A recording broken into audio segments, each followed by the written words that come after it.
மருதமலை உச்சியிலே சிங்காரவேலன் வாழுகிறான்.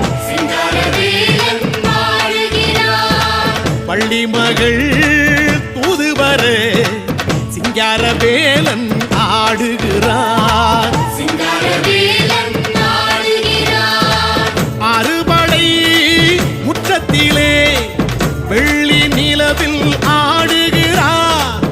ஆதிசிவன் ஓடி வந்து பிள்ளை தமிழே பாடுகிறான். மலை மலை அழகா தங்கச்சிலை அழகா ஆடி வரும் முருகா அருள் தரும் முருகா.